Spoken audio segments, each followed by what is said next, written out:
Madame, Monsieur, bonjour, ravi de vous retrouver en cette matinée. Nous sommes le 6 janvier 2024. Il est 8h et nous allons être ensemble jusqu'à 9h30. Mina Abed, bonjour. Bonjour Nord, bonjour à tous. Je ne me suis pas trompée en tout cas. Presque. Hein. Presque. Comme si. Je me suis retenue. Comme si. Hein. Je te dis quand même ce que j'allais dire. 2022, je crois. Non 21. Carrément. Carrément. Écoute, pourquoi pas? Si ça te fait plaisir. Si on est en 2021. Ce serait intéressant de revenir en 2021, mais sans période Covid. Voilà. Sans période Covid. Ce serait intéressant. De revivre l'année pour voir ce qui aurait pu. Ce qui aurait pu être sans Covid. Ce qui aurait pu être sans Covid, oui, effectivement. Bon, en tout cas, je me suis rattrapée. Hein. Nous sommes le 6 janvier 2024, je vous le rassure. Mina, ça va? On va voir après. Hein. Oui, ça va. Ça se passe bien? Très bien. Alhamdulillah. Alors aujourd'hui, comme chaque samedi, notre ami Ahmed Kelghassan sera parmi nous. Il va nous emmener au siècle dernier, donc pas très très loin, pour nous faire découvrir une autre personnalité, comme chaque samedi. D'ailleurs, il s'agit donc de Abdelhalim Ben Smaïa, un autre chercheur, un autre érudit, un autre savant, un autre donc érudit de l'islam, donc qui représente aussi l'ouverture en islam. Et nous allons aussi parler d'un sujet qui va beaucoup t'intéresser cette fois-ci, parce que c'est vraiment ton domaine. Ah oui, carrément. Carrément. On va parler de marketing aujourd'hui. Ah oui. Ça me rappelle de bons souvenirs. Ça te rappelle de bons souvenirs. Les études, la fac, l'université, les exposés, la soutenance. Ah oui, les exposés, c'était bien les exposés, les examens. Les examens, la soutenance, le mémoire. Ouais, la soutenance, un peu moins. C'est très stressant. C'est très stressant, mais bon, c'est un objectif, c'est un fin en soi. Hein. Oui, mais ça reste très... On se sent trop jugé. Stressant, mais juste après, on se sent beaucoup trop jugé. Voilà, mais juste après, il y a toute cette fierté qui va avec. Ça c'est clair. Et ben voilà, et ben justement aujourd'hui, nous allons parler de ce sujet de marketing et de marketing d'entreprise, justement comme aujourd'hui, grâce à toute la technologie qui est en perpétuel développement et surtout un développement très très rapide, hein, très vite, de nouveaux outils, de nouvelles méthodes, de nouvelles stratégies. Alors comment justement les entreprises peuvent donc dessiner leur stratégie pour une bonne campagne de marketing. Nous allons parler ce matin et beaucoup de culture cette matinée aussi, puisque tu sais ce qui va se passer jeudi prochain? La soirée. Hein.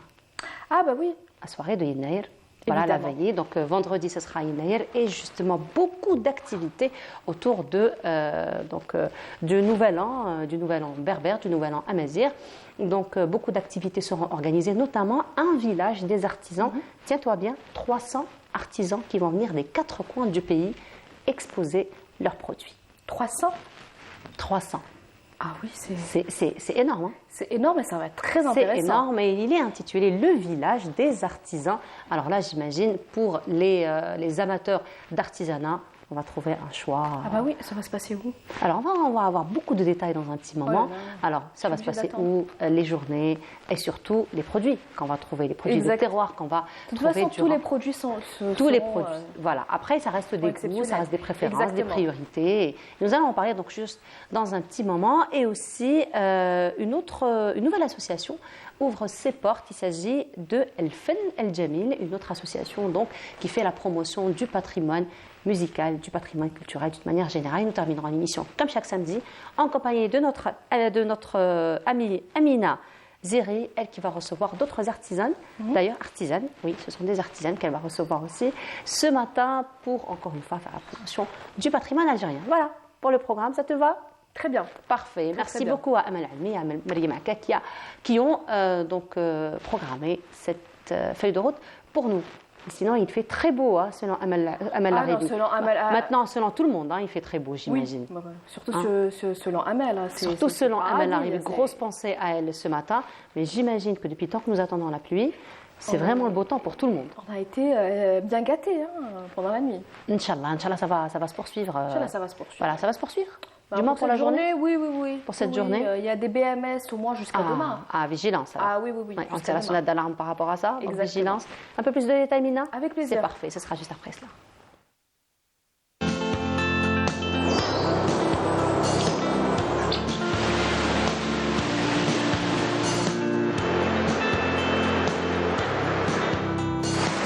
موبيليس تقدم لكم الأحوال الجوية. موبيليس معا نصنع المستقبل. En attendant d'avoir la carte d'aujourd'hui, j'imagine qu'elle est aussi bien variée que celle d'hier. Un peu plus. Un peu plus. Un peu plus qu'hier. Magnifique. Quelle belle nouvelle. On commence bien l'année, alhamdoulilah. Non, alhamdoulilah. Pour le moment, ça va, pourvu que ça dure. Pourvu que ça dure. Voilà, encore quelques jours. Quelques jours, oui, peut-être quelques jours de pluie. Et comme je te l'ai dit tout à l'heure, des BMS qui restent valides quand même jusqu'à demain. Donc vigilance, encore une fois, oui. surtout pour les routiers, pour ceux qui prennent la route. Exactement. Voilà. Beaucoup de pluie, il a beaucoup neigé dans les hauteurs? Oui. Au niveau des hauteurs? Mais il y a eu beaucoup de vent en retenue. Beaucoup de vent. Énormément de vent hier pendant la nuit. Pendant la nuit, c'est vrai qu'on l'a bien senti. On l'a bien senti. Voilà, donc elle est là, la carte, elle est plutôt bien variée. Elle est plutôt bien variée, oui, exactement. Tout à fait. Voilà, un peu plus de détails? Avec plaisir. Vas-y, c'est à toi. Merci. Alors rebonjour à tous. Eh bien effectivement, les BMS qui concernent le centre et l'est restent valides jusqu'à au moins demain, avec un cumul qui risque d'atteindre même parfois de dépasser les 40 mm. Donc des pluies pour cette journée, des pluies parfois accompagnées de grêle, notamment à l'ouest et au centre. On notera toujours des vents assez forts, notamment vers les régions côtières. On notera de la neige sur les hauteurs, dépassant les 1000 mètres d'altitude, notamment sur le centre et l'est. Et puis sur la partie sud, on notera des passages nuageux, notamment sur la Saoura, le Nord Sahara et les oasis. Et puis un ciel plutôt dégagé à partiellement voilé sur le reste des régions sahariennes. Donc à retenir, beaucoup de pluie, des pluies accompagnées de grêle et des vents assez forts, donc toujours sur le centre et l'est, et le BMS restera valide jusqu'à demain. Les températures de cet après-midi, eh bien, on notera une baisse du mercure avec un minimum de 5 degrés. À Al-Bayadin Ama 8, à Tiaret 11, Tizi Ouzou 14 degrés, Alger, Constantine, on notera 16 degrés seulement à Gardaya et Béchar, 21 degrés à Tindouf, 21 également à Adrar, 23 degrés à Insalah et enfin 31 degrés pour l'extrême sud. On passe tout de suite à l'état de la mer. Pour cet après-midi, eh bien, on notera une mer très agitée, notamment vers le centre et l'est, avec des vents qui risquent d'atteindre les 70 km/h, toujours sur le centre et l'est. On passe tout de suite à l'Amérique du Nord. Eh bien, pour cette journée, on notera des passages nuageux, notamment à Dallas, Mexico, ainsi qu'à Montréal et New York. Côté température, eh bien, on notera 18 degrés en Californie, 12 à Dallas, 23 degrés à Mexico, 26 à Miami et enfin, on notera jusqu'à moins 8 degrés à Montréal. Encore une fois, très bonne matinée et à tout à l'heure.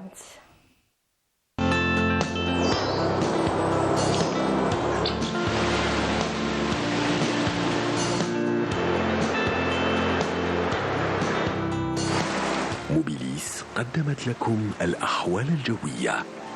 موبيليس معا نصنع المستقبل. Et voilà, donc on note quand même une baisse de température, Mina. Oui, par rapport à hier, 4 degrés. À Alger, quand même 4 degrés. 4 degrés de différence par rapport à hier. 4 degrés de différence. On l'a ressenti en tout cas ce matin. Oui. On l'a bien ressenti. De toute façon, c'est tant mieux, c'est la saison. C'est la saison. C'est la saison. Voilà. Pourvu que ça dure quelques jours encore. On espère. Voilà. Encore et surtout vigilance. Et surtout vigilance. Oui, très important. Au niveau des routes. Donc le BMS prendra fin à partir de demain. Toujours sur le centre et l'est. Très bien. Tu donneras un peu plus de détails. Avec plaisir. Donc, à midi. après ton journal activité du midi, après celui de 19h. Tout à fait. Aussi. N'est-ce pas? Donc pour avoir un peu plus de détails par rapport à la météo. Exactement. Surtout que c'est varié maintenant. Ah oui, un petit peu de tout pour aujourd'hui. C'est magnifique. On va dire une carte coupée en deux, avec au nord des pluies, de la neige et au sud du soleil. Du soleil, voilà. En tout cas, merci beaucoup. Merci. Mina, on se retrouve tout à l'heure. Avec plaisir. C'est parfait. Allez, à tout à l'heure. Et on continue cette fois-ci, encore une fois. Ça va être une chanson de Julia Botros que je vous propose et on se retrouve juste après.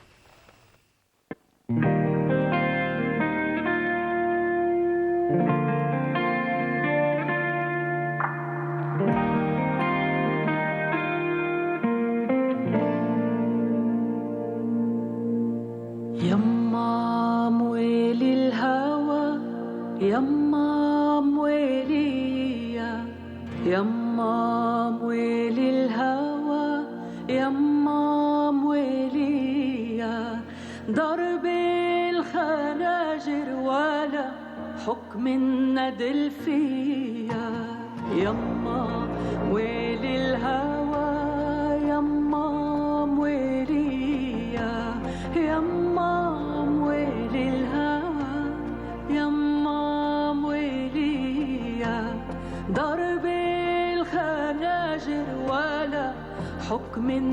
دلفيا ومشيت تحت الشتاء والشتاء رواني ومشيت تحت الشتاء والشتاء رواني والصيف لما أتى ولع من نيراني بضل عمر انفدى ندر للحرية ندر للحرية يما ويل الهوى يما ويلي يما ويل الهوى يما ويلي ضرب الخناجر ولا حكم الندل فيا ضرب الخناجر ولا حكم الندل فيا يما ويل الهوى. Et de retour sur le plateau, c'était donc une magnifique chanson de Julia Botros. Et sans plus tarder, nous recevons notre ami Ahmed Gliga-Hassan. Ahmed, bonjour. Sabah al-khair, Nour, bonjour à tous les téléspectateurs. Sabah al-khair alaykoum. Comment ça va? Ça va. L'année s'annonce bien? Inch'Allah, on a bien sûr avec toutes ces pluies. Alhamdulillah. Inch'Allah. Sinon, des activités en vue? J'espère. On espère bien. On ne va pas chômer. Certainement, certainement. Il y a toujours du travail à faire. Bien sûr, surtout au point de vue culturel, au point de vue science, il y a beaucoup de choses à faire. Donc, on ne peut pas s'arrêter. Il y a beaucoup de choses. L'Algérie est un grand pays. Pardon. Il n'y a pas de problème. Donc, l'Algérie est un grand pays par son histoire, par sa géographie. Donc, il y a toujours des choses à faire partout. Donc, et on n'est pas suffisant. Donc, oui, effectivement. Donc, Inch'Allah, ce sera une année quand même assez fructueuse, comme les années précédentes. D'ailleurs, peut-être plus. Inch'Allah, avec d'autres activités. Alors, cette fois-ci, tu ne nous emmènes pas très loin dans l'histoire. On se met. On revient au dernier siècle. Ah, là, exactement. Voilà. Donc, on revient. Donc, à chaque fois, il y a ces personnalités qui ont marqué l'histoire. Donc, il y a les fondateurs de la nation, il y a les pères de la nation, il y a les refondateurs de la nation, et il y a les gens, il y a toujours ces pères, quand on quitte le FNA, donc on revient vers eux, c'est tout à fait normal, donc des repères historiques. Et entre autres, donc on a le cheikh du nationalisme algérien, donc l'un des chouyours, parce qu'il n'est pas le seul bien sûr, parce que c'est des gens qui ont assuré, c'est des chaînes de transmission, donc quelque part, donc ils ont assuré la continuité du patriotisme algérien, donc la transformation de la résistance de la société en mouvement national. Donc c'est eux qui ont, entre les résistances militaires, l'Amir Abdelkader, Bouamama, le Mokrani, le Haddad, etc. Donc tous ces mouvements de résistance militaire. Donc quand tout ça a été écrasé par le joug colonial, donc il y a des gens qui sont restés pour garder la conscience de la nation vive.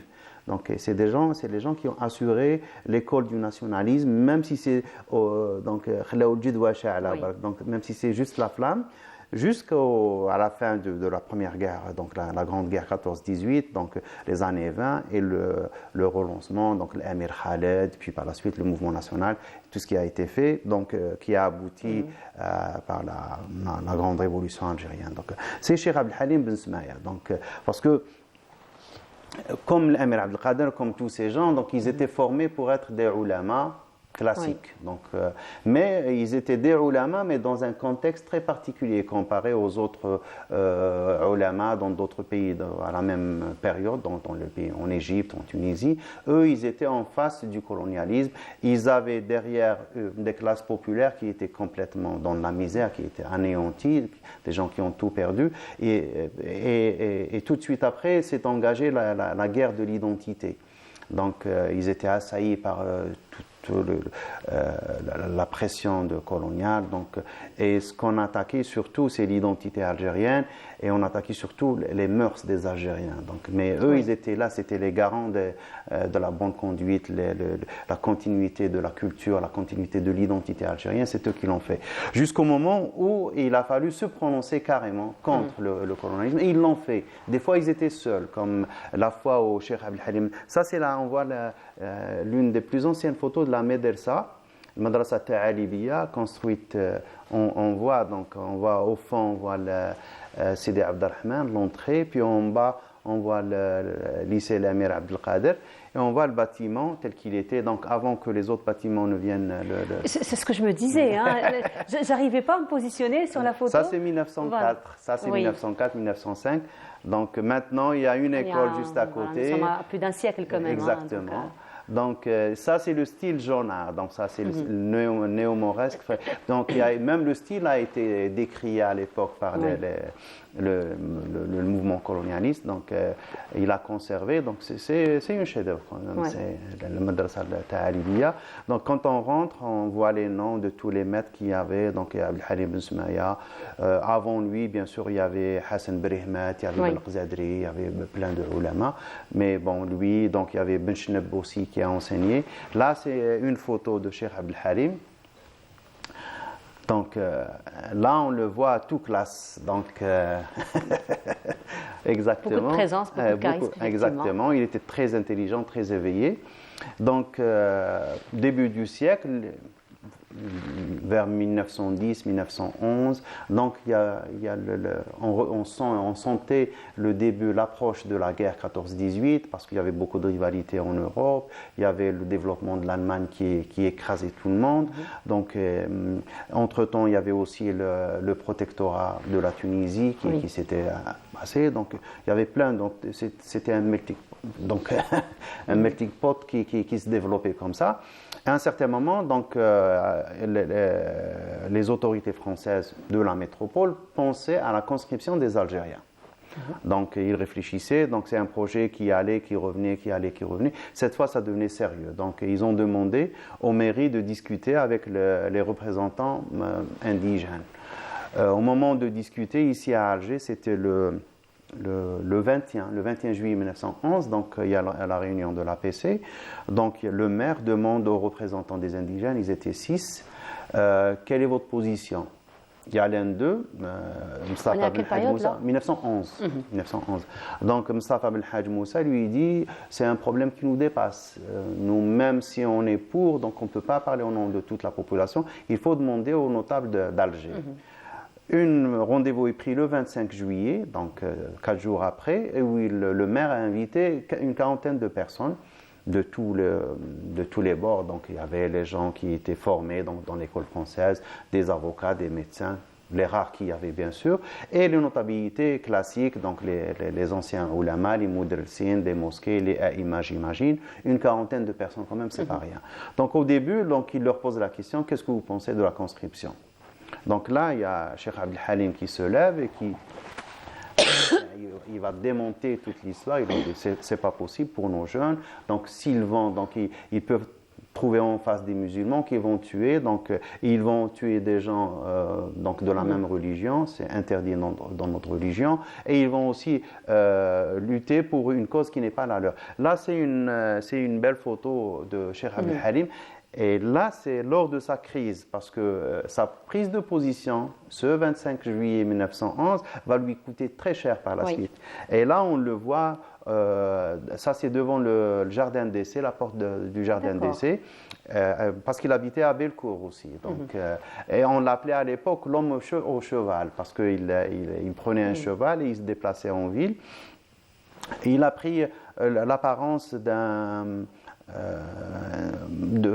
mystique, donc il se déplaçait, donc il allait d'ici à Boufarik, d'ici à Brouaguia, Amdia, donc il se déplaçait à Blida, comme ça, donc il errait, parce que vu la pression qui est faite sur lui à cause de sa prise de position, donc comme c'est une personnalité, c'est une vieille famille d'Alger, il avait beaucoup de poids, donc son opposition à la conscription a coûté très cher, lui a coûté très cher, parce qu'il a reçu beaucoup de pression, et il a fait une crise.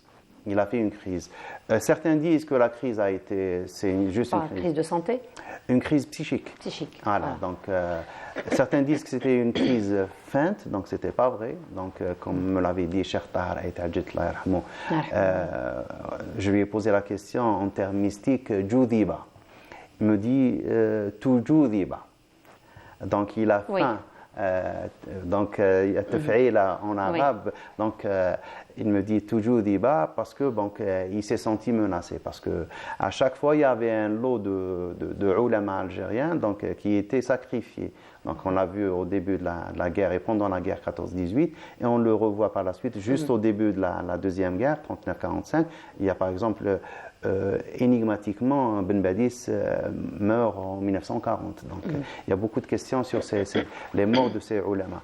Lui donc il a vécu mais donc ou bien c'est vrai qu'il y avait beaucoup de pression parce qu'il a été emprisonné chez Abd Halim Bismillah. Il a fait de la prison à cause de ses prises de position. Et il a reçu beaucoup de pression, donc comment fuir toute cette...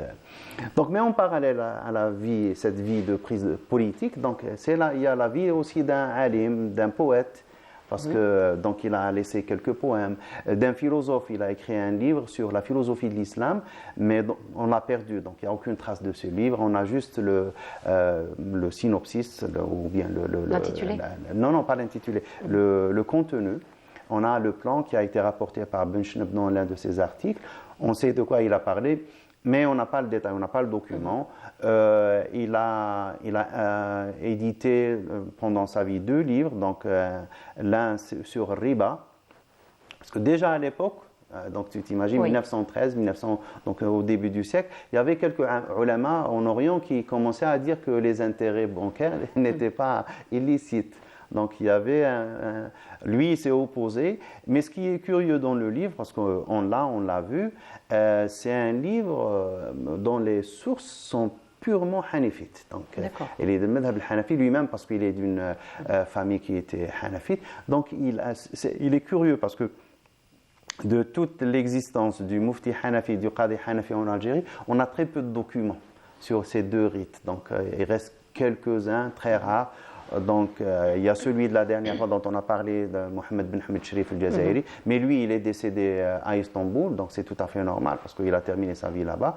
Mais Cheikh Abdel Halim Bismillah, 3 siècles après, qui continue à écrire suivant les principes du madhab al-Hanafi, c'est un peu curieux. Donc, mais ça faisait aussi une ouverture, une richesse pour la société algérienne, parce que lui-même, il était ouvert quelques jours avant son décès. Il est décédé le 5 janvier 1933, donc c'était le Ramadan. À Jama'a Sidi el-Khal de Belcourt, les musulmans, les gens lui demandent de leur faire un cours. Il leur dit, ok, vous êtes maliki, je vais vous donner un cours suivant Risalt ibn Abi Zayd al-Qayrawani, qui est du rite malikite. Donc, il avait la flexibilité finalement de ça allait passer d'un dans courant les deux à un sens, autre. exactement, parce qu'il vivait ça, donc c'était quelque chose qu'il vivait quotidiennement, il n'y avait pas de problème. Par exemple, en 1926, donc lors de l'une des fêtes du Mouloud, donc Cheikh Abdelrahman Jilali raconte, donc l'Arbi yarhamhum kamel, donc il y a Cheikh Abdel Halim qui vient, donc ils allaient يقصدوا في جامع سيدي الكحل في بيلكور. Cheikh Abdel Halim arrive avec un poème. Donc son propre problème, Mouloudia, c'est l'un des derniers qui a écrit une Mouloudia en Algérie. Donc on a c'est une tradition de 5-6 siècles, c'est le dernier qui a fait. Donc, puis tout le monde, le Qsadine était là, le Bash Qsad était là, Cheikh Mohamed Bougendoura, et tout de suite, ils mettent les mélodies. C'est ce qu'on voit, non? Non, ça c'est un autre document. Ça c'est un autre document. Ça c'est un autre événement qu'avait vécu Cheikh Abdel Halim Ben Smaïa. Si on peut revenir, ça c'est la lettre qu'avait adressée Mohamed Abdou de Palerme à Cheikh Abdel Halim Ben Smaïa. Parce qu'il y a aussi un événement historique qui s'est passé en Algérie au début du XXe siècle. C'est la visite de Cheikh Mohamed Abdou à Alger et à Constantine. D'Alger, on a au moins 7 photos. Donc on a Cheikh Abdel Halim et on a Cheikh Mohamed Abdou. Et on a les quatre jeunes, qui ne le sont plus maintenant, j'imagine. Ça, c'est 1904. Sauf là, ça, c'est 1903, parce que Cheikh Mohamed Abdou est décédé en 1904. C'est une photo prise à Bab Azzoun. Lors de sa visite, donc, il y a Cheikh Mohamed Abdou, pour une raison qu'on ignore historiquement jusqu'à présent, donc il décide de venir visiter Alger et il rencontre les notables d'Alger, les ulama d'Alger, donc il a fait plusieurs visites. On connaît quelques points, bien sûr il était très très suivi, très contrôlé par les autorités coloniales. Et l'une des maisons qu'il a visitées, où il a aussi donné un très grand cours à Jama' Sidi El-Khel, toujours à Belko. Donc, si tu voyais cette mosquée, elle ne serait pas plus grande que cette salle. Donc, elle est toute petite. Elle est toute petite, mais... Une mosquée à part entière ou une salle de prière? Une salle de prière. Une salle de prière avec un petit minaret, c'est une mosquée. Donc, parce que les musulmans, quand ils ont commencé à sortir de la Kasbah, donc il y avait le Belkour, c'était un quartier qui était accessible aux musulmans. Il y a une partie qui s'est installée là-bas et donc ils ont créé... Il y a au moins 3 mosquées, donc dans le petit... entre l'Aguiba et la montée de Cheikh El-Hammami, donc il y a 3 mosquées. Et puis à côté, on a Sidi Mohamed, le cimetière. Donc, on a vu avant la lettre envoyée par Mohamed Abdou quand il est parti d'Alger. Il est arrivé à Palerme, en Sicile, en Italie. Donc, il envoie une lettre à Cheikh Abdelhalim Ben Smaya, où il lui demande d'être très diplomate avec les autorités coloniales, de veiller sur la formation des jeunes, et de veiller sur la pérennité de l'islam, etc., etc., et de travailler avec ses 2 collègues, Cheikh Mohamed Saïd Ben Zikri et Mohamed Mustafa Al-Kamal. Donc là, c'est ce qu'on trouve dans la... Donc, peut-être qu'il y a des messages cryptés qu'on n'arrive pas... parce qu'ils ne disent pas tout. Et puis, Cheikh Abdelhalim Ben Smaya lui envoie un poème donc, de Madih qu'on a vu par la suite, celui-là. فأنت لنا شمس تنير على المدى أتى نورها من غير أن je ne sais quoi. هادر بذكراك الذي منك قد مضى, etc., etc. Donc, c'est un poème qu'il a envoyé. Donc, on a dit qu'il était aussi poète. Il lui envoie un poème de 50 vers. Donc, ce qui est publié dans les œuvres de Cheikh Mohamed Abdou, une vingtaine, tout simplement. Le reste, ils sont perdus. On sait aussi que Cheikh Abdelhalim, il y a aussi la facette journalistique, parce que les Algériens découvraient le journalisme aussi à l'époque. Déjà en 1903 apparaissait le premier journal en arabe ici en Algérie. Donc, c'est l'un des parrains du journal. Donc, et puis, il y a eu d'autres journaux. On a de lui 2 ou 3 articles. Donc, il n'a pas été très prolifique, mais quand même, il a participé avec El Medjawi, avec d'autres grands ulama de l'époque. Donc, toujours des articles autour de la question, des questions d'islam Oui, toujours. Bien sûr. Mais ils étaient très classiques dans leur écriture, parce que de formation, c'était des ulama. Donc, on s'attend à ce qu'il y ait une écriture journalistique. Mais quand même, donc, ils étaient vivants. Donc, point de vue, ils vivaient dans leur siècle. Donc, à chaque fois qu'il y avait quelque chose, c'était les premiers. Donc, on voit là, Ihtizaz al-Atwadi wal-Ruba min mas'alati tahlil al-riba. Donc, c'est l'un des premiers qui a écrit ça dans le monde musulman. Donc, il a pris sa plume. Et à la fin du livre, il demande à tous les musulmans intéressés de reproduire le livre sans mesure. Et donc, il ne cherche pas de droit. Il n'y avait pas de droit d'auteur. Exactement. Et puis, il écrit, là, c'est le manuscrit qui est resté. C'est un manuscrit qui m'intéresse, enfin qui m'a conduit à connaître Cheikh Abdelhalim Ben Smaya, parce que c'est la description de l'utilisation d'un rob al-mujayib. D'accord. Rob al-mujayib, c'est un instrument fait par les astronomes. Donc c'est un quart de cercle, on a plein de lignes, donc, et on calcule le sinus et le cosinus. Et puis il y a d'autres utilisations pour déterminer la qibla, pour déterminer plein de choses comme ça, pour la hauteur du soleil ou la hauteur d'un astre. Donc c'est un travail astronomique lui-même. Donc il a enseigné à ses élèves et il a fait ce commentaire. Et là on a le Sar al-Nasim wa Ghib al-Sahar. C'est l'une des mawlidiyat qui est restée de Cheikh Abdelhalim Ben Smaya. Donc, et on a dans les carrés, donc on voit les boîtes comme ça dans les carrés, on voit Msaddar Dil Tallahi Laqad. Donc, il donne le qiyas. Donc, là, on peut la chanter maintenant si on le voulait. Oui. On peut calquer sur ce qui est chanté dans la musique andalouse. On va voir Abdelhadi Boukoura après, s'il veut le chanter. Donc, et là... on va lui demander. Hein. Bien sûr, tu lui poses la question. Voilà, je lui poserai la question. Défi, voilà. Je lui donnerai le texte, il n'y a pas de problème, avec le qiyasset et tout. Là, c'est l'enterrement. L'enterrement aussi, c'est vraiment une personnalité atypique. Donc, il est extraordinaire dans tout ce qu'il a fait. Donc, vraiment, même lors de son enterrement, c'était l'occasion aux Algériens de reconquérir leur ville, parce qu'il est décédé à Belcourt, donc à Belouizdad actuellement, et il est enterré à Sidi Abdelrahman. Donc c'est quelque chose comme presque 3 km. Ils l'ont fait à pied.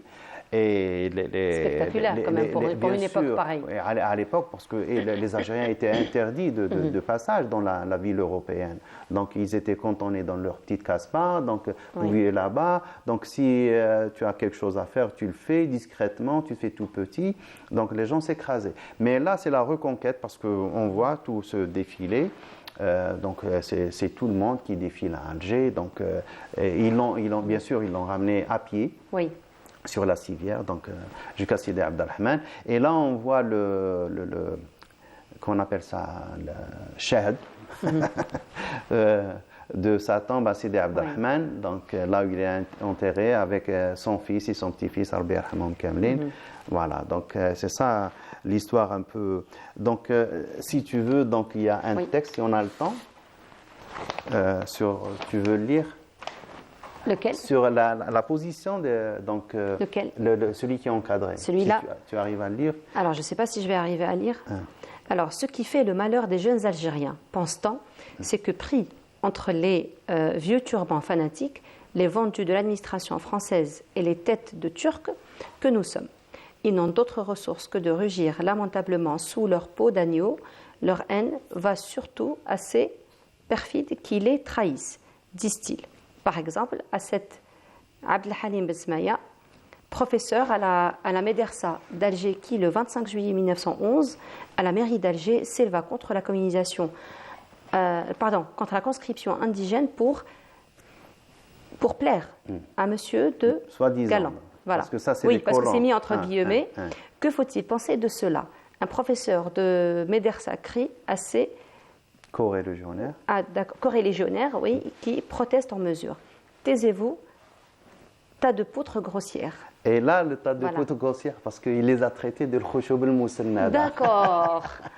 C'est un terme coranique qu'ils ont traduit. Très bien, littéralement en langue française. Ils ne savent même pas qu'est-ce que ça veut dire. Oui, d'accord. Donc là, ça c'est 1913, c'est un article de 1913. Et on voit. On a du mal à lire. Bien sûr, c'est une vieille. Mais on voit aussi le mal, donc ça leur a fait mal, parce que avec ces gens, ils croyaient qu'ils les ont cooptés dans l'administration. C'est des gens qui sont là, qui vont coopérer sans aucun problème. Si on leur demande quoi que ce soit, ils vont dire oui. Mais ils ont trouvé que l'opposition est venue de là où ils ne pensaient pas. Voilà, de là où ils ne pensaient pas. Exactement. La grosse surprise, effectivement. Donc c'est ça. Voilà. En tout cas, merci beaucoup, Ahmed, d'être revenu sur une personnalité aussi qui a marqué notre temps, qui a marqué aussi l'histoire de l'Algérie, finalement. Merci, Ahmed. On se retrouve samedi prochain, Inch'Allah, pour une autre rencontre. Peut-être des activités entre-temps. J'espère. Probablement. Merci beaucoup, Ahmed Ali. On se voit samedi prochain. On continue. Cette fois-ci, on va aller du côté du sud à la découverte, de la redécouverte de l'Oasis Rouge. Il s'agit de Timimoun. Je vous laisse voir ce reportage et on se retrouve juste après. Timimoun, l'Oasis Rouge, la perle du Sahara. Les adjectifs ne manquent pas pour décrire ce petit bout de désert très prisé par les milliers de visiteurs venant de l'intérieur et de l'extérieur du pays.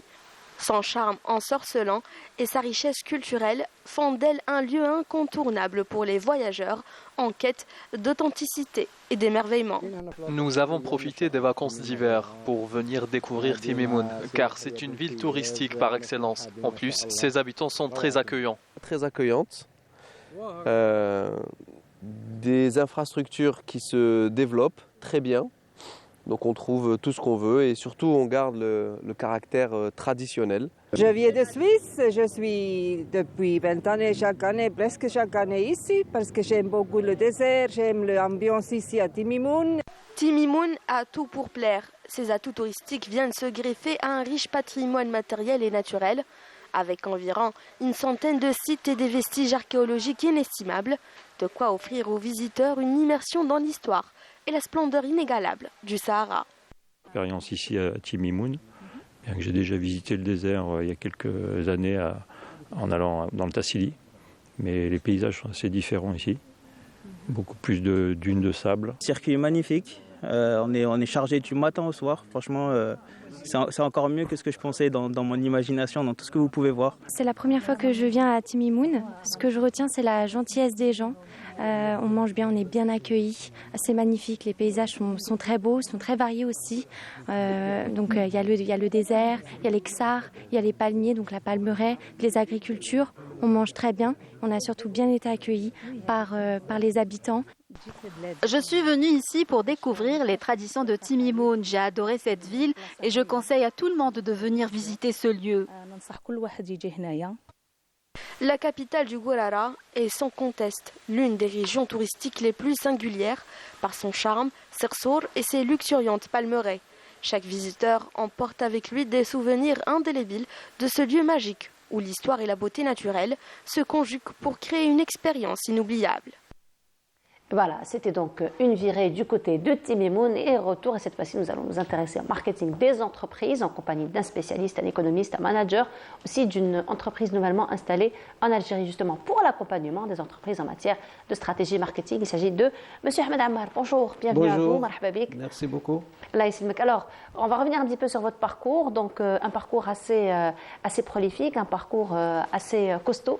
On va dire, donc manager, économiste, formateur aussi dans plusieurs pays dans le monde d'ailleurs. Oui, exactement. Après avoir été formé à l'université d'Alger, et notamment en médecine, j'ai fait mon diplôme en médecine, je l'ai terminé en 1999. J'ai tout de suite rejoint des entreprises de médicaments, de production de médicaments.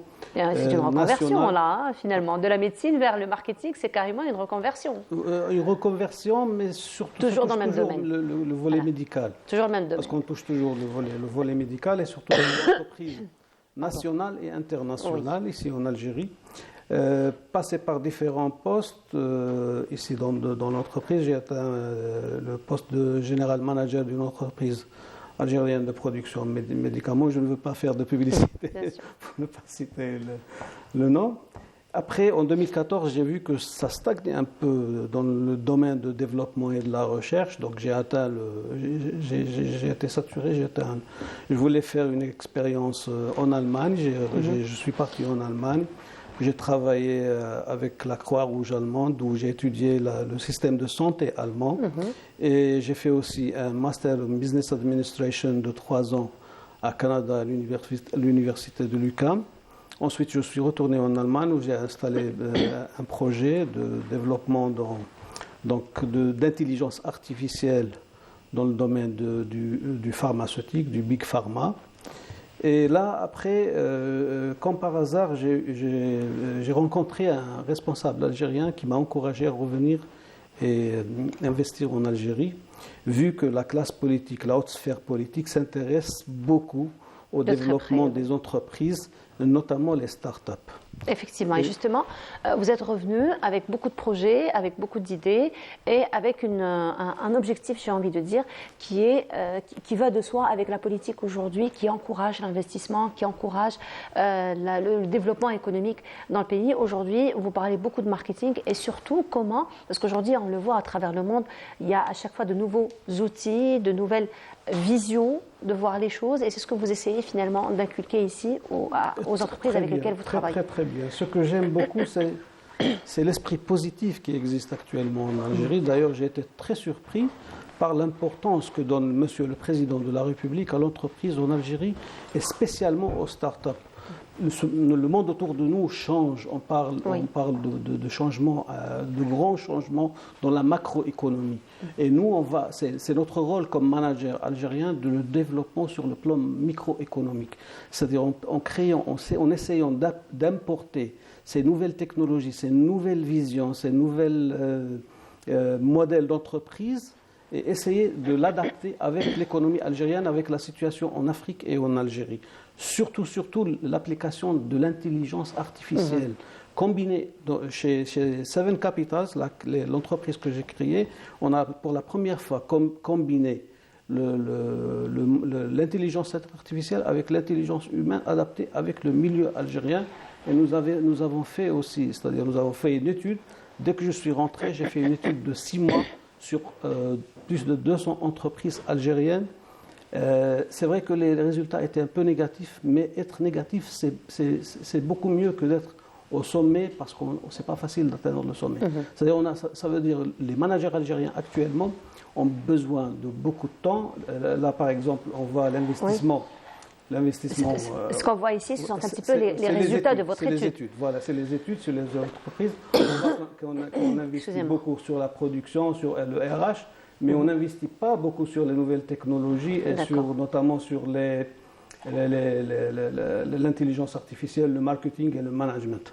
Donc si l'entreprise algérienne, en fait, a besoin d'essayer d'équilibrer un petit peu l'investissement sur les nouvelles technologies, sur le management. Et ici, donc, d'ici, le reste on va voir plus tard. Ici, par exemple, c'est les formations des managers. L'Algérie souffre, il y a beaucoup de managers qui ne sont pas formés. La majorité, 62% des managers des entreprises algériennes ne sont pas formés. D'où, c'est-à-dire, on va les inviter à faire des petites formations qui ne vont pas prendre de leur temps beaucoup. Mon entreprise aussi propose des programmes de formation pour la mise à niveau, au même niveau international que par exemple Canada, l'Amérique du Nord et l'Allemagne, le cœur de l'Europe, adaptés à la situation algérienne. D'autres paramètres de ces études-là, c'est-à-dire on va profiter pour essayer de développer encore plus l'entreprise algérienne. Le modèle, à partir de ça, on a utilisé l'intelligence artificielle et l'intelligence humaine, combinées toujours à la situation de l'économie algérienne et des grandes opportunités qui existent actuellement en Algérie.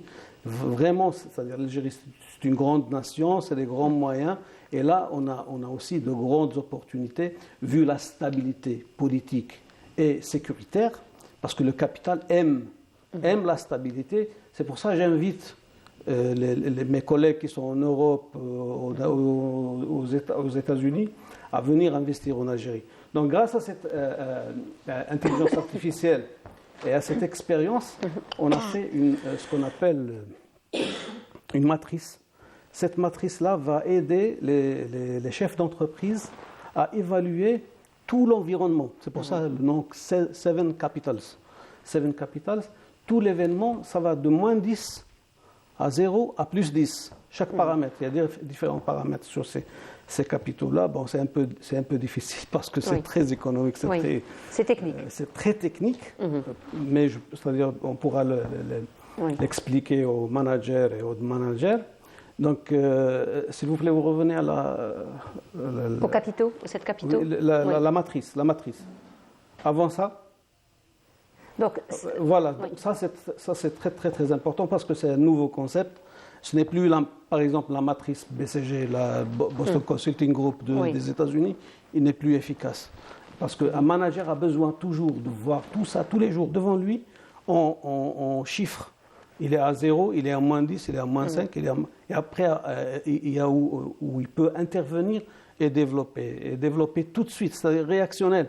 On a besoin, vous avez dit le changement, on a besoin de changer ces paramètres-là peut-être quotidiennement, mensuellement ou bien des fois quotidiennement. Et Alors justement, on parle de changement parce que là, c'est finalement tout un mindset qu'on va devoir changer. Donc c'est tout un mindset, c'est tout un esprit finalement qu'on doit changer chez les managers parce qu'il y a eu quand même certains réflexes qui ont été adoptés par les managers. Aujourd'hui, vous venez donc avec de nouvelles visions, avec de nouvelles façons de faire. Est-ce que donc les entreprises aujourd'hui algériennes s'ouvrent un petit peu à ces propositions et ils essaient justement d'améliorer, de changer, de s'ouvrir à de nouvelles propositions. Très bien, j'ai fait pas mal de salons, c'est-à-dire là où les entreprises exposaient leurs travaux, leurs produits et ainsi de suite. C'est facile de produire actuellement. C'est très facile de faire le produit. Mais la concurrence est très rude. Oui, et pour arriver à satisfaire l'objectif du programme de Monsieur le Président de la République exporté vers l'Afrique, on a besoin de travailler la qualité. On a besoin de travailler le relationnel. On a besoin de travailler le soft power. Le soft power. On a besoin de travailler plusieurs paramètres qui vont contribuer à faciliter la vente en Afrique. On a une grande opportunité, il faut la saisir. Donc les entreprises algériennes, il y en a ceux qui... je parle de managers d'entreprises algériennes, il y en a ceux qui sont conscients de l'importance du nouveau management international et du nouveau marketing international, un marketing compétitif qui va apporter de l'efficience. On ne parle plus de l'efficacité. On parle de l'efficience, c'est-à-dire atteindre un objet avec un moindre coût et plus rapidement. Parce qu'on est en compétitivité avec le temps. D'abord, notre premier ennemi, c'est... Compétitivité avec le temps et aussi avec la cible elle-même. Avec la cible. Dont les besoins changent continuellement. Et en plus de ça, le client est de plus en plus exigeant. Oui. Il n'aime plus voir un mauvais packaging, même si c'est le produit. Par exemple, là, en Algérie, on a, sur le plan pharmaceutique, par exemple, on a d'excellents produits. On a parmi les meilleurs produits du monde qu'on produit ici en Algérie. Sur certains produits, on est même mieux que ce qu'il y a en France et en Allemagne. Ça, je l'ai vu, des gens qui achetaient des produits venus de l'Algérie.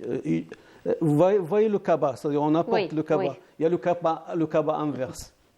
Je vous jure que certains produits, je ne veux pas citer de nom de produits, notamment dans la phytothérapie.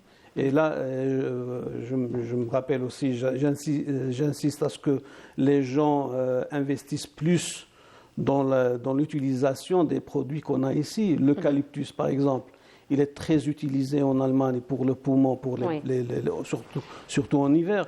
Et l'Algérie est pleine d'eucalyptus et c'est presque gratuit. Donc ça, il y a des opportunités comme ça qu'on pourra développer, mais bien sûr, il faut aller avec ça. J'appelle ça arsenal parce que c'est comme un terme de guerre. On est pratiquement en guerre économique.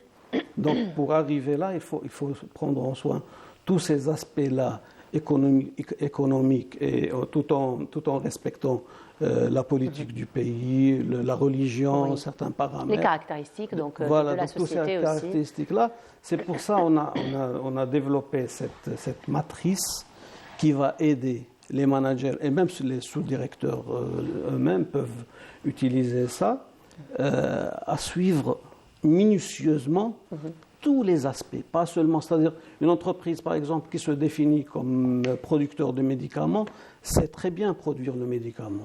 Mais l'environnement, après que le médicament sorte de l'usine, ça c'est très difficile à une entreprise qui gère le médicament de gérer tous ces aspects-là de marketing, de relationnel, de soft power, d'environnement, Des 7 capitaux.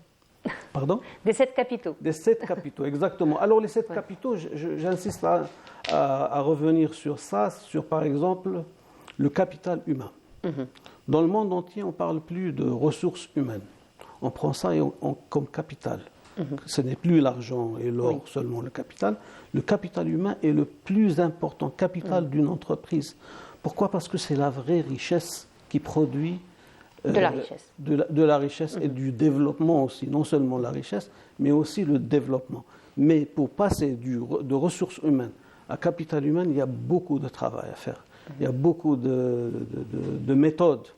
Il y a beaucoup de formations. Là aussi, on insiste sur la formation allant du sommet de la pyramide vers la base et non pas le contraire. Alors justement, pour clôturer le débat, parce que là, on voit que c'est finalement tout un changement qu'on doit opérer dans la façon de gérer, de manager l'entreprise. Donc finalement, c'est tout un esprit qu'on va changer. Je n'ai pas envie de dire chambouler, mais tout un esprit. Donc c'est vraiment des années de réflexes qu'on va devoir changer, ce qui va prendre du temps. D'ailleurs, j'espère pas beaucoup, du moins, mais quelle est un petit peu votre vision par rapport à ce changement-là ? J'aime beaucoup votre positivisme. Alors le changement, d'abord, il faut installer l'esprit win-win. Win-win à tous les niveaux. Vous gagnez, je gagne. L'entreprise gagne. Canal Algérie gagne. Moi aussi, je vais gagner. Je vais avoir pu faire la publicité pour moi-même, pour mon entreprise Seven Capital, pour l'Algérie, pour que l'Algérie gagne. Il ne faut plus se dire, bon, Anna, je vais essayer de gagner, je vais prendre le tout. Si vous prenez le tout, qu'est-ce que vous allez laisser aux autres, à vos clients et les clients des clients? Parce que là, on va travailler avec, par exemple, des intermédiaires, des distributeurs, des répartiteurs, des grossistes, des pharmaciens, des boutiques, je parle des autres commerces et ainsi de suite. C'est surtout ça qu'il faut changer. Ensuite, il faut croire au management moderne. Il faut croire que ce qui se passe dans le monde peut aussi se passer en Algérie. L'Algérie doit atteindre le même niveau que l'Europe, que les États-Unis d'ici quelques années. On ne doit pas attendre beaucoup. On doit tout de suite passer à chercher à faire des formations, à chercher des programmes comme ça, à chercher des matrices comme ça. Je ne suis pas le seul. Il y en a des dizaines et des centaines qui sont en train de travailler sur ce projet. Donc, il faut saisir l'opportunité aujourd'hui. Il faut changer. Et comme dit le proverbe, la seule vérité, c'est le changement. Celui qui ne change pas, il meurt. On parle d'économie en matière d'économie. Si vous ne changez pas, si vous ne vous développez pas, les autres vont vous dépasser et vous allez disparaître. Et malheureusement, on a vu des entreprises disparaître. De grosses firmes, d'ailleurs, qui ont disparu. Exactement, mais je suis très, très, très optimiste parce que ce que j'ai vu, j'étais absent pendant 10 ans pratiquement, je suis venu que quelques jours pour quelques visites. Mais après, ici, quand je suis rentré ici, j'ai vu qu'il y a un très, très, très grand intérêt pour l'entreprise algérienne. J'insiste, les jeunes, un message pour les jeunes, quand vous avez une opportunité, saisissez-la. Même si ce n'est pas dans votre domaine, même si c'est un petit salaire, saisissez pour avoir de l'expérience, pour entamer le milieu de travail. Et si vous avez la possibilité d'avoir des formations, faites cette formation-là, même si vous devez payer de votre poche, parce que c'est ça le plus important pour votre avenir. Il y aura toujours retour sur investissement à l'avenir, en tout cas, certainement. En tout cas, merci beaucoup d'avoir été parmi nous ce matin, Monsieur Ahmed Ammar. Merci beaucoup pour votre énergie positive. C'est moi qui vous remercie. On vous souhaite une très belle continuation à vous. Merci beaucoup. Je rappelle que vous êtes manager, vous êtes économiste. Merci et formateur. Merci beaucoup. On continue. Cette fois-ci, nous allons aller du côté de la Villa Abdertif. Et c'est notre ami Erbouh qui nous fait la découverte et on se retrouve juste après.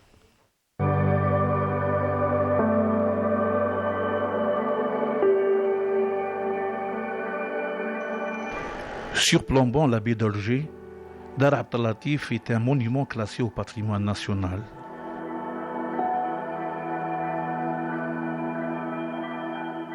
C'est une des résidences d'été typiques des dignitaires de la régence d'Alger, qui a servi comme résidence de villégiature estivale à ses propriétaires. L'édifice a été construit au début du XVIIIe siècle par un dignitaire de la régence d'Alger. La villa a accueilli une centaine de peintres et d'artistes du monde entier. Aujourd'hui, quelques visiteurs viennent de temps à autre découvrir une des zones les plus symboliques du patrimoine culturel de la ville d'Alger. C'est un endroit qui a l'air très calme. Donc on imagine, comme c'est une résidence pour artistes, que ça doit être très propice à la création, à l'imagination et de voir cette jolie vue sur la mer, toute cette végétation autour qui est quand même très luxuriante. Donc je pense que pour les artistes, ça doit être un endroit qui est quand même très spécial. Véritable amateur de l'architecture ottomane et orientale, c'est une occasion pour ses visiteurs de chérir ce trésor historique. Je suis passé ici parce que j'ai lu quelque part que c'était la Villa Médicis de l'Algérie, on peut même dire de l'Afrique. Et effectivement, c'est un lieu propre à la méditation, au développement de l'art. Cette visite fera découvrir à ses passagers un beau mélange de contes et légendes autour du lieu. Je suis très vieille, je viens avec mes enfants et voilà, c'est un endroit magnifique que j'aime beaucoup, la verdure, tout ça, c'est trop beau. Le siège social de l'Agence algérienne pour le rayonnement culturel ARC s'y trouve également. Un sursaut qui a permis la sauvegarde de ce joyau architectural. Il retrouve désormais sa vocation première, abriter des résidences d'écriture et d'art. On accueille régulièrement des artistes algériens et même étrangers qui viennent ici dans ce cadre agréable faire des résidences artistiques et exposer leurs œuvres, que ce soit musicales ou littéraires ou dans la peinture ou dans les arts visuels. Une fois à la terrasse, une magnifique vue sur la mer berce les yeux.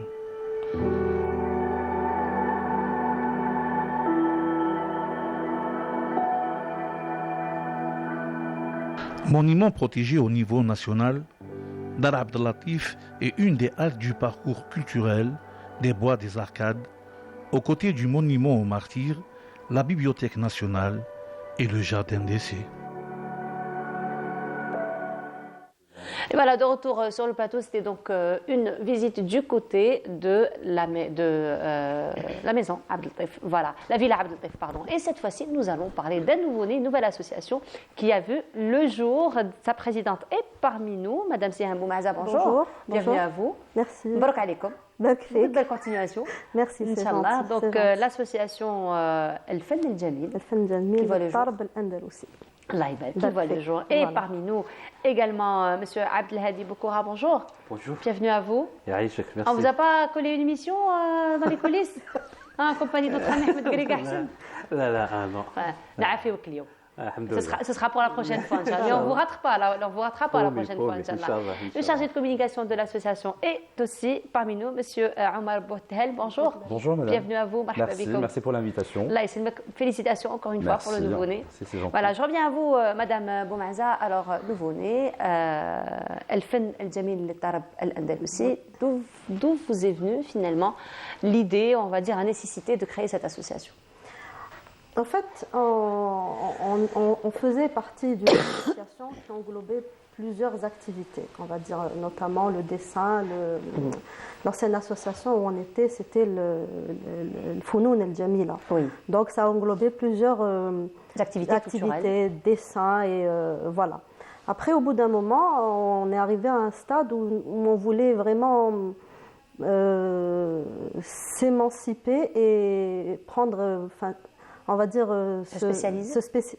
pas vraiment se spécialiser, mais se concentrer uniquement sur la musique andalouse. Donc, après quelques années de réflexion, il fallait un petit peu sortir d'une petite zone de confort où on était et prendre les devants et créer notre propre association. C'est-à-dire, on a, comment dirais-je, du point de vue administratif, du point de vue réglementaire et tout, se constituer en association. Donc voilà, c'était ça le but de cette initiative. Voilà. Voilà, donc ça c'est pour l'association. Je reviens à vous, Monsieur Bouhtel. Alors ça va être une association qui va se spécialiser dans la musique andalouse. Absolument. Voilà. Alors les principaux objectifs ou principaux programmes que vous allez proposer. Alors, premièrement, quand on crée une association de musique arabo-andalouse, automatiquement c'est pour le sauvegarde de ce patrimoine ancestral qui nous a été légué à travers des générations. Donc c'est notre responsabilité de le préserver.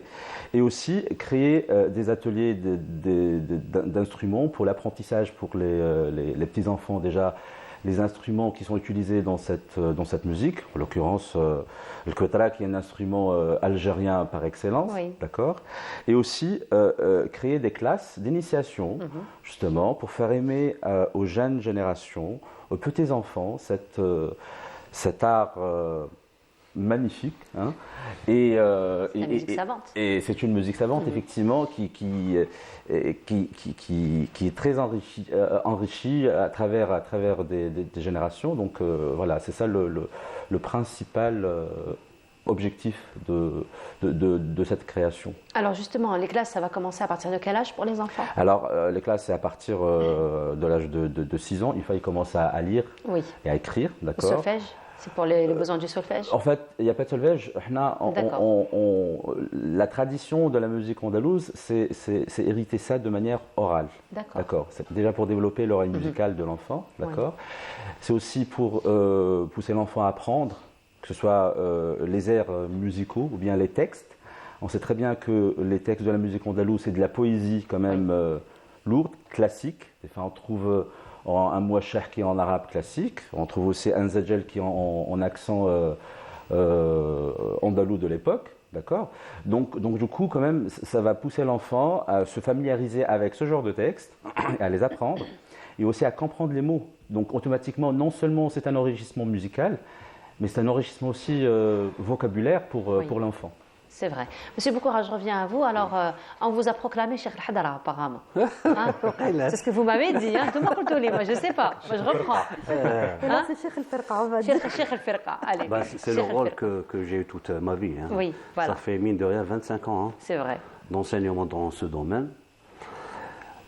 Comme قالت سهام وعمر, c'est le but principal, c'est la sauvegarde de ce patrimoine.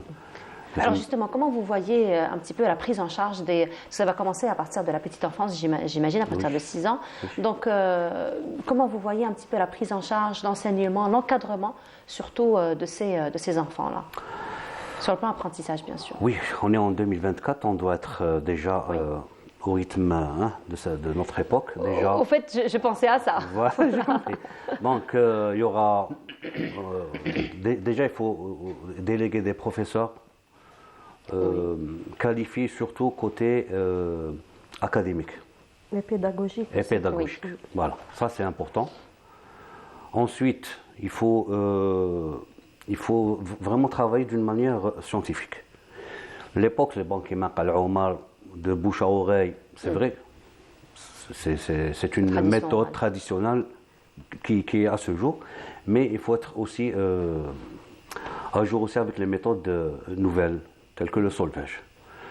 Il y aura, Inch'Allah, des cours pour les débutants en solfège. C'est juste pour les familiariser avec le monde de la musique. Oui. Mais après, on revient vers notre méthode, c'est la méthode traditionnelle, mais d'une manière académique. C'est pas comme avant.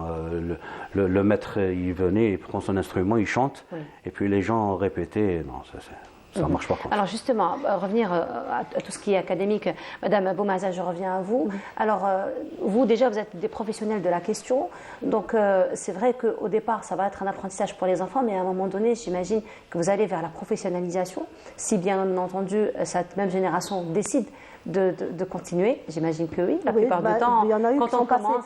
qui sont passés par les associations, qui sont partis, qui sont devenus professionnels et tout. Exactement. Ça a été un passage, je vais dire, obligatoire, parce que en fait, tout ce qui est association et tout, on a les bases académiques, on va dire, par rapport à tout ce qui est Nouba et tout ce qui s'ensuit, tout, des bases qui permettent à la personne de, si elle va, c'est-à-dire elle se professionnalise et tout, elle a vraiment les bonnes bases. C'est ça, en fait, c'est ce qu'on veut. Au niveau du milieu associatif, c'est d'avoir de la petite enfance, avoir les bases, les connaissances, pas que la musique, même du point de vue historique, connaître d'où ça vient, et on réfléchit même à faire appel à des professionnels. Pourquoi pas donner des cours d'histoire, des cours de connaissances et des parce qu'en fait, par expérience ou par vécu, on s'est rendu compte, enfin, moi je parle personnellement en tant qu'élève ou en tant que une personne qui a fait l'association depuis, il y a des petits vides, on voudrait les combler avec des personnes qui peuvent apporter un plus. C'est-à-dire, bon, on ramène un élève, on lui apprend, tu apprends tel rôle, tel... parfois, on l'a vécu avec le hadi et tout, des répétitions où il y a une histoire derrière ce texte. Voilà, ça s'est passé comme ça, tel maître l'a chanté comme ça, tel maître l'a chanté comme ça. Donc, on veut quand même qu'il y ait une... comment dire... pour ces enfants, pas que les enfants, même les personnes qui viennent, qu'il y ait quand même une ouverture culturelle et historique par rapport à cette art.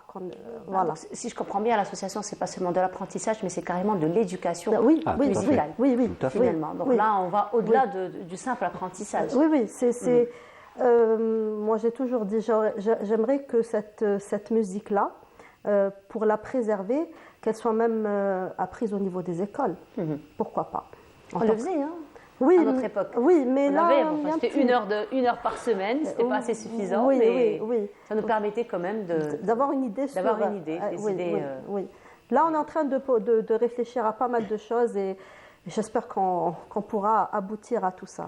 Inch'Allah, parce que de toute façon, l'association est née, elle est là. Bah oui. Elle est là, ça fait 2 mois. Voilà, ça fait 2 mois. Nouveau-né. Nouveau-né, donc maintenant que l'association est là, il va être, j'imagine, beaucoup plus évident pour vous de faire un petit peu votre programme. Monsieur Boudhel, je reviens à vous. Alors, c'est vrai que l'apprentissage commence dès la tendre enfance parce que c'est beaucoup plus facile finalement d'enseigner aux enfants, de leur inculquer toute cette éducation musicale.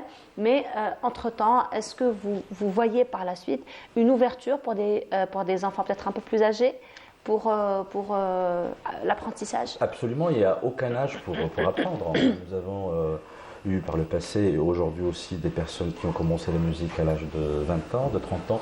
Moi personnellement, je l'ai commencé à l'âge de 30 ans. Moi personnellement, je l'ai commencé tard aussi. 60 ans. Ça, c'est très encourageant. Ah non, mais il n'y a pas d'âge. Il y a des personnes leur dit, venez. Cet amour envers la musique. Ça reste, voilà, parce que ça reste des croyances limitantes. Hein. On se dit, oui, c'est bon, j'ai dépassé 15-16 ans, ça y est, je ne peux plus. Et ça reste des croyances limitantes et la personne, elle est dans le regret, finalement. Il a commencé à l'âge de 20 ans. Oui. Donc, et il est devenu parmi les Mohamed Allah yarhamou, on avait un élève, il a débuté après sa retraite. 60 ans. Ah bah oui. Il était très assidu. D'accord. Allah yarhamou salih. On a eu même un certain Amiat Qadr, Allah yarhamou, aussi كان كبير. D'ailleurs, même le Kaman, il trouvait des difficultés à jouer, mais il était avec nous. Mais s'accrocher. Il n'y a pas d'âge. Il faut aimer, tout simplement. Voilà, il faut aimer, mais j'imagine qu'après, la pédagogie, elle change un petit peu de l'enfant vers l'adulte, non? Ben oui. La méthode d'apprentissage, elle n'est pas la même. C'est sûr. Les petits-enfants, les rudiments de la musique, mais une fois ils sont en classe supérieure, là, ça devient autre chose. C'est la musique andalouse et c'est style apparenté. C'est-à-dire le hawaza, l'arabiat, la différence entre le hawzi et l'arabi, le mouloudiyat, le qsaïd. Donc il y a plusieurs créneaux. Il y a plusieurs créneaux. En supérieur, c'est autre chose. Voilà. Après, pour ce qui est instrument, c'est l'enfant qui va choisir son instrument ou c'est vous qui allez un petit peu l'orienter? Ça va se passer comment? Généralement, enfin ça dépend. Généralement, c'est les enfants qui choisissent leurs instruments. Par exemple, celui qui veut jouer le oud plus tard, donc automatiquement, il commence par la guitare. Oui. D'accord. Celui qui voudrait se spécialiser peut-être dans le kamanja, c'est automatiquement le snitra, le mandoline, d'accord. Donc vraiment, ça dépend l'orientation de l'enfant et ce qu'il aimera. Et puis après, il y a des enfants qui sont très talentueux, qui peuvent jouer de tous les instruments. Je veux dire, il n'y a pas une obligation, c'est vraiment au libre choix de l'enfant. Et si l'enfant n'aime pas jouer un instrument, donc il ne pourra jamais exceller. C'est vrai. Vraiment donner le choix à l'enfant. Après, comme on dit, l'appétit vient en mangeant. Il suffit qu'il touche au premier instrument, on a très vite envie de toucher aux autres.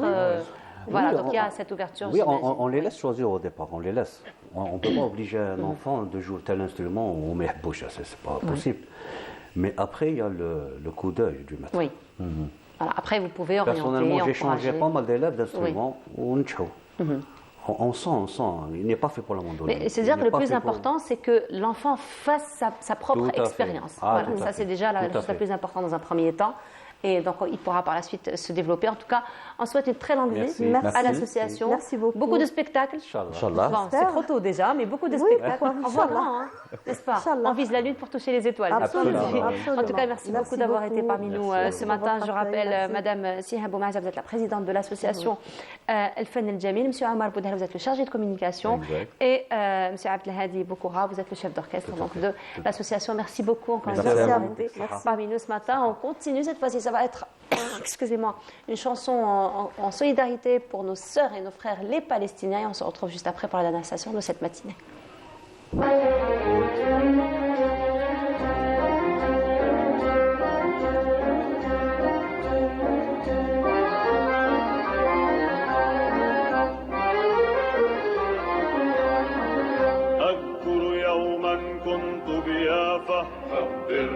خبر عن يافا وشراء الراعي في مينا يافا يا أيام الصيد بيافا نادانا البحر ويوم سحر فهيأناه المزبابا يلمح في الخاطر أضيافا عدنا بالشوق إلى يافا فجرا أقلعنا زمزا وشراء في المطلق ضعنا والشاطئ ضاع هل كان الصيد وفيرا وغنمنا منه كثيرا قل من صبح لمساء نلهو بغيوب الماء لكن في الليل جاءتنا الريح في الليل يا عاصفة هوجاء وصلت ماء بسماء عاصفة البحر الليلية قطعان ذئاب بحرية أنزلنا الصاري أمسكنا المجزار نقسو ونداري والموت بنا طاق قاومنا الموج الغاضب غوضنا البحر الساقط وتشد وتعنف أيدينا ويشد القارب ويومها قالوا إننا ضائعون إننا هالكون في الأبد البارد لكننا عدنا مع الصباح جئنا من الرياح كما يجيء المارد ودخلناها مينا يافا يا طيب العود إلى يافا وملأنا الضفة أصطافا يا أحلى الأيام بيافا كنا والريح تهب تصيح نقول سنرجع يا يافا واليوم الريح تهب تصيح ونحن سنرجع يا يافا وسنرجع نرجع يا يافا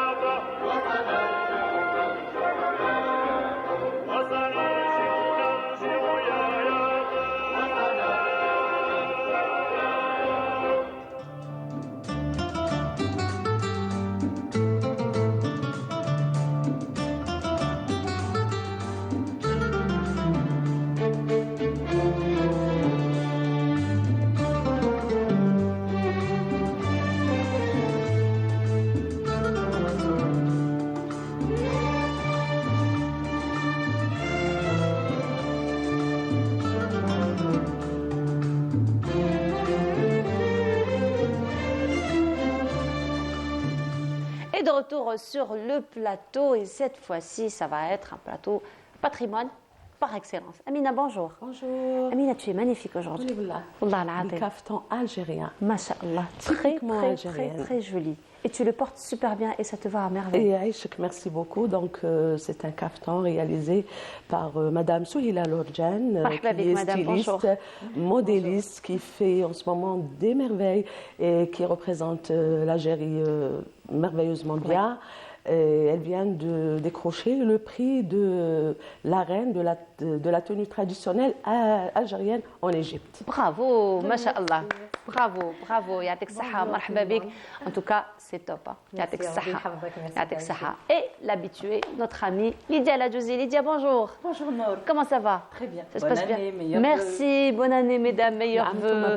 Voilà, on n'a pas dépassé 6 jours, on a oublié. Alors qu'on a toute l'année pour se souhaiter les vœux. Au moins un mois. Au moins un mois, exactement. Et l'année s'annonce plutôt fructueuse, Lydia, comme d'habitude. On l'espère de tout cœur, surtout pour notre catégorie artistique. On a hâte de débuter 2024 avec des bonnes augures. De bonnes augures, surtout que l'occasion s'y prête, n'est-ce pas? Très bientôt, jeudi prochain, ça va être la veillée. Le vendredi et samedi. Ah, c'est vendredi et samedi. Oui, on a changé un petit peu le concept. D'accord. Ce sera 2 jours, mais 2 jours magnifiques. Ah, j'imagine. 70 artistes au rendez-vous au niveau de la ville Abdeltif. Dans un écrin exceptionnel. Ce lieu, quand même, il existe depuis 1715. Donc, c'est vraiment le patrimoine de notre pays. Et là, un rendez-vous avec 70 artistes, 70 créateurs. Venus des quatre coins du pays, comme d'habitude, Lydia, comme tu nous as habitués. Waharan, Togourt, Tizi Ouzou, là, j'arrive pas à me rappeler tous. Qsentina, énormément d'Alger, énormément de Oran. Oui. Cette fois-ci, beaucoup d'Oranais seront avec nous, avec leurs merveilles. Blouza, on parle du caftan, n'est-ce pas? Oui, il y aura du prêt-à-porter, prêt-à-porter modernisé. C'est ça ce qui me plaît lorsque j'essaie d'organiser. Donc cet événement, c'est avec le Centre d'art Yasmine et l'Arc qu'on va organiser cet événement, et pas des moindres. Comme je vous ai dit, 70 artistes pour célébrer et marquer notre identité berbère. Donc il va y avoir du culinaire, du prêt-à-porter, du bijou, de la céramique, de la poterie, et j'en passe. Nous sommes justement en train de voir des photos qui défilent, Lydia. Oui, toujours avec, là, je ne sais pas si on peut voir, mais il y a de la broderie berbère sur ces vêtements. Donc c'est du moderne et toujours notre identité par une petite touche classe qui fait la beauté de la femme. Et tout ce rendez-vous sera sur 2 jours, le 12 et le 13, de 10h à 18h. C'est ouvert au public, c'est gratuit. Venez en famille, faites découvrir tout ce patrimoine à la nouvelle génération. Oui, la broderie.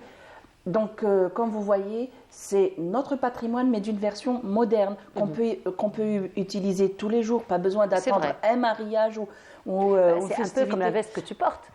Elle est brodée par Zahrouda, c'est de Togourt. Donc regardez, on peut le mettre très fin, c'est très classe. On peut le mettre au travail, on peut le mettre.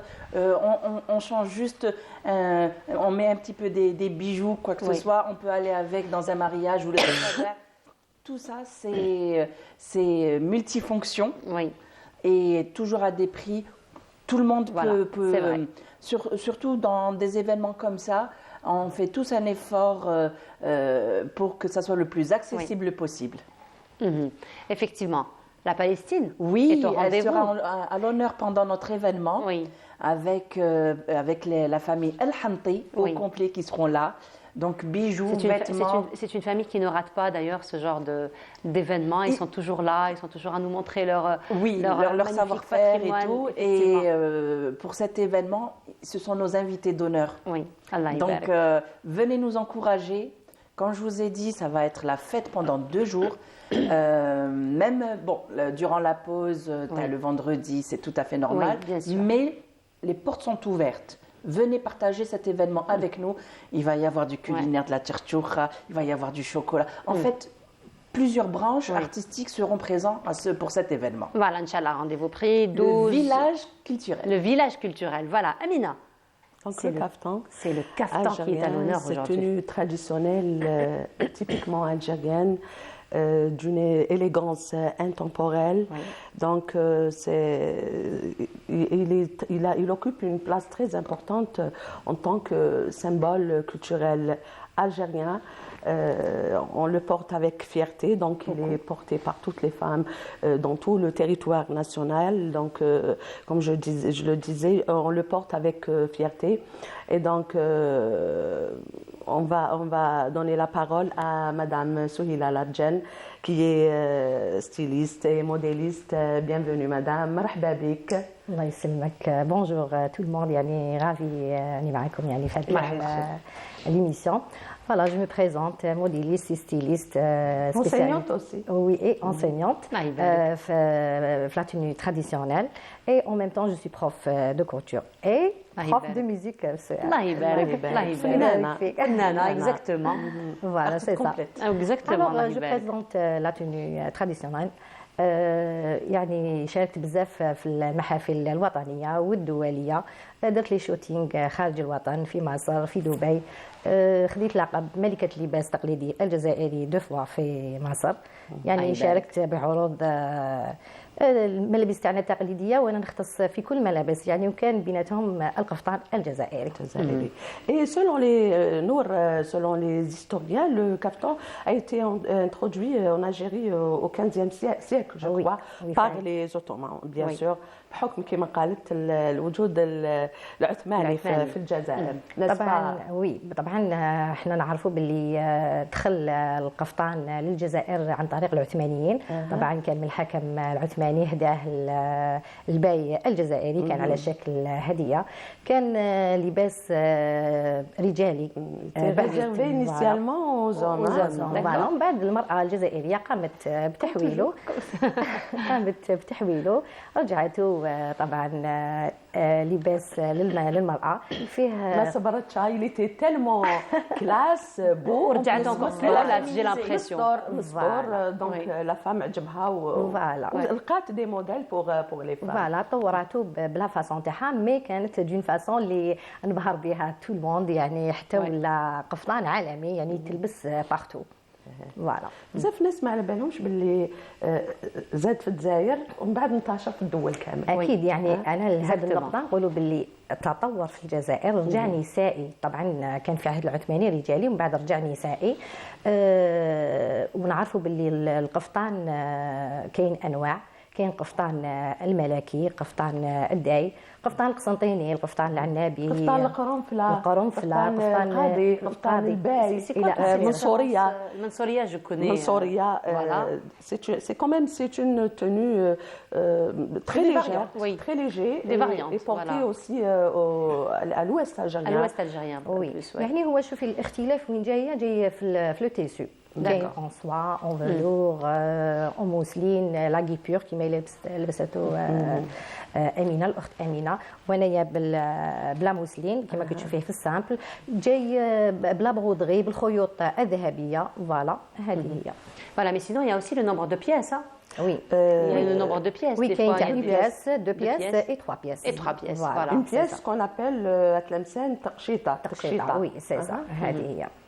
Est-ce qu'on peut avoir une idée sur le tissu qu'on utilise? Par exemple, on parle beaucoup de قطيفة الريح. قطيفة الهواء. يعني واحد الوقت كان يتخدم غير بالفولور يلبسوه خاصة الملوك. دوكا تطورت ميم لي كولور ولاو لي كولور بلو شاتويون. شوفي الشباب لي جون تاع دوكا يوز يلبسوا كاع لي كولور، الصومال، الغاز، كاع لي كولور، يعني على حسب لو غو تاع لا بيرسون. وثانيك لو تيسو دوكا عندنا لو شوا، ماشي كيما بكري كان عندنا موديل واحد كانت غير قاطفه لي دور، دوكا لا عندنا لو شوا. Madame Souhila, elle a sillonné l'Europe à travers le caftan et les tenues traditionnelles. Les Européens qui يلبسوا اللباس تاعنا كيفاش يشوفوه؟ يعجبهم؟ شوفي يعني فريمون عليك كما يقولوا يقعدوا مخلوعين. فوالا يقعدوا مخلوعين. انا ديجا كي درت لو شوتينغ في دبي جاو داروا دي فوتو، جاو يسقسيوني، داو لي كونتاكت تاعنا. الوغ جيمري بيان حنايا كما نقولوا الحرفيين ولا المصممين ولا اللي يخدموا في هذا المجال نحافظوا على لا توني تاعنا، على تراثنا المادي ولا مادي بطريقه مباشره وغير مباشره. كيما دير ça c'est un message pour toi. Voilà, c'est son plus la exactement. Exactement. Voilà. Donc ce qui est important dans tout ça, c'est qu'il n'y a pas que le kaftan en Algérie. On a la robe kabyle, la robe Neili qui fait des ravages en ce moment. Le Neili, très à la mode en 2023. Ça a explosé le Neili, revisité. En tout cas, un rendez-vous week-end prochain, vous allez le voir. Ah oui, d'accord. عندي une remarque دوكا لا توني تراديسيونيل بكري كانت تلبسها بوكو بلوس لا ماريي. ياك شتي كانت ثقيله اي تو، دوكا راه مخفوها شويه ولات ميم جون في تلبسها وترو دوموندي في المناسبات. فوالا سي سا. On prend conscience de l'importance du patrimoine. Exactement. Justement, en ce moment, il y a beaucoup de femmes qui travaillent sur ce sujet. La dernière fois, il y a Samir Arzaïli, que je salue de passage, qui a fait une merveille. C'est une belle robe, c'est-à-dire une fusion entre toutes les tenues, le chaoui, le kabyle, le tergui, aussi. Le mzabi, c'est une tenue extraordinaire qui a eu beaucoup de succès et qui a sillonné le monde aussi. Elle a eu un prix récemment aux États-Unis grâce à cette tenue. Donc, de passage, on salue toutes les femmes qui font un travail fabuleux en ce moment pour donner une très belle image sur notre pays, l'Algérie, à travers les tenues, à travers les traditions, les coutumes. Donc, un grand bravo, vraiment. Oui, effectivement. يعني المصممات الجزائريات يعني نقولوا مبدعات، عندهم ان غران يعني برك ماشي مسلطين عليهم الاضواء. فوالا. وكاين حبيت برك نعطي فكره على القفطان انه مخدوم من القماش او ميم طون المخدوم كاين اللي مخدوم بالطرز، الفتله، المجهود. Là, on revient un petit peu, nous avons quelques photos des anciens caftans. Voilà, خيوط فضيه ولا خيوط ذهبيه، فوالا مع دي بيرل. وتانيك مخدوم بالكوردون، السوت، السفيفه، لي بوطون.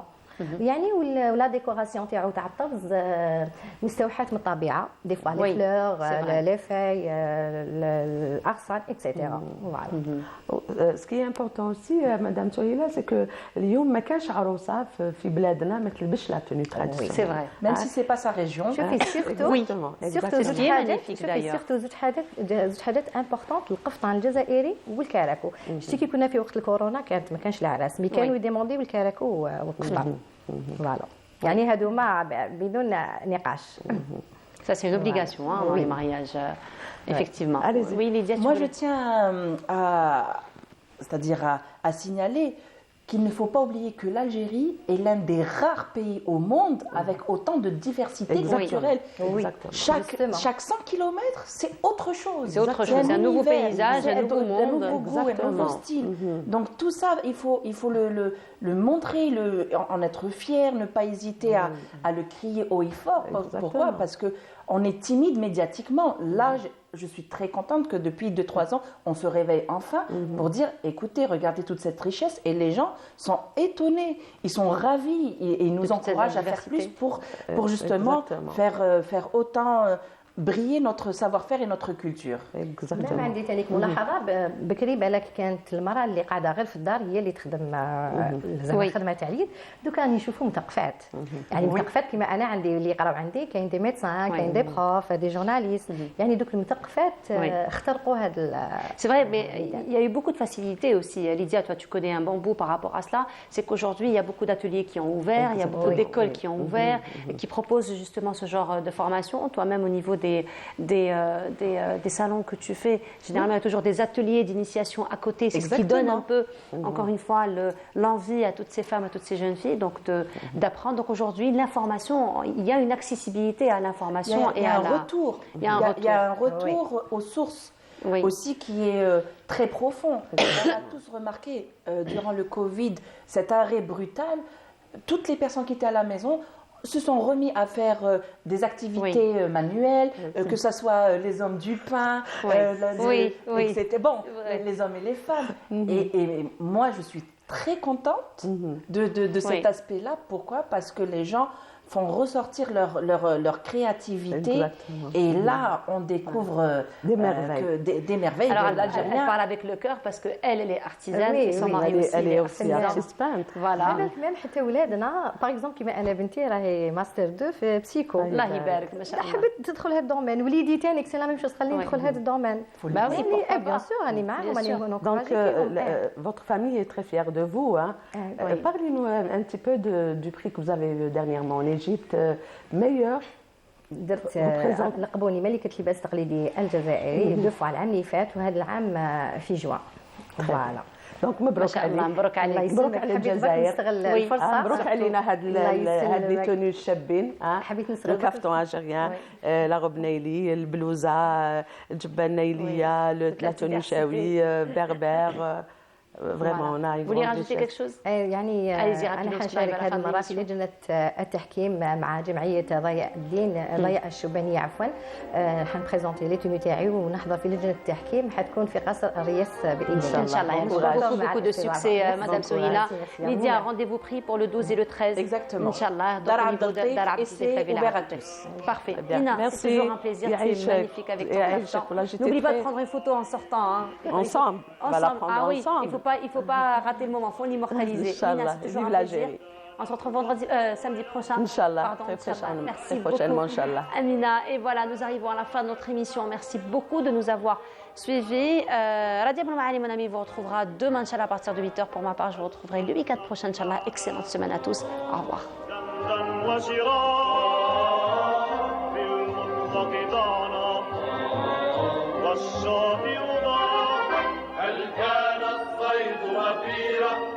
وغنمنا منه كثيرا قل من صبح لمساء نلهو بغيوب الماء لكن في الليل جاءتنا الريح يا عاصفة هوجاء وصلت ماء بسماء